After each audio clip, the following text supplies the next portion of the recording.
Չարորակ ուռուցքների ախտորոշման համար կիրառվում է հիբրիդային հետազոտություն, պետկատե։ Բուժառուներին ներարկվում են ռադիոակտիվ նյութեր, որոնք տեսանելի են դարձնում քաղցկեղային բջիջներն ու հյուսվածքները։ Ստացված տվյալների շնորհիվ բժիշկը կարողանում է ավելի ճիշտ գնահատել բուժառուի առողջական վիճակը։ Ռադիոիզոտոպների արտադրության կենտրոնի մասնագետներն աշխատում են ճառագայթային ծառայությունների ընդլայնման ուղղությամբ։ Կենտրոնում տեղադրված է ցիկլատրոն, որի միջոցով մենք կարողանում ենք ստանալ իզոտոպներ, հետո այդ իզոտոպների հիման վրա սինթեզենք տարբեր ռադիոֆարմ պրեպարատներ, որոնք այս պահին կենտրոնում 4-ն են։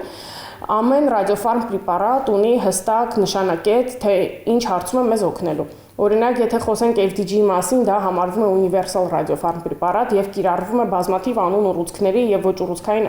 պրոցեսների գնահատման համար։ Աշխարհում միջուկային բժշկությունը չի սահմանափակվում միայն ախտորոշմամբ։ Կա նաև բուժական մաս՝ ռադիոլիգանդային թերապիա։ Այս մեթոդի ժամանակ կիրառվում է հատուկ մոլեկուլ՝ լիգանդը, որը թիրախավորում է ուռուցքի բջիջները։ Այդպես ճառագայթումը ոչնչացնում է քաղցկեղային բջիջներին, չվնասելով մարդու առողջ հյուսվածքները։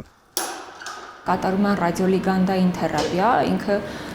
ամբողջ աշխարհում համարվում է բժշկության մեջ նորարարական մոտեցում,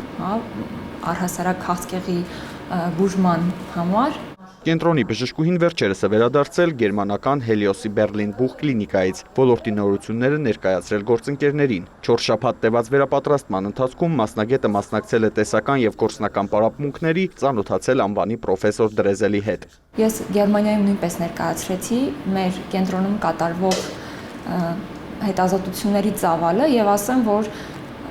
պրոֆեսորը բավականին տպավորված էր, քանի որ հենց օրինակ ֆտորեթիլ թիրոզինով հետազոտությունը ամբողջ աշխարհում, նույնիսկ Գերմանիայում համարվում է նոր հետազոտություն։ Բեջանյանի խոսքով կենտրոնի առաջիկա ծրագրերում ռադիոլիգանդային թերապիայի հնարավորության ստեղծումն է։ Վստահ է նոր մեթոդը կբարելավի երկրում օնկոլոգիական հիվանդությունների ցուցանիշները։ Արամ Մարանդյան, Ռոմիկ Խաչատրյան, լուրեր։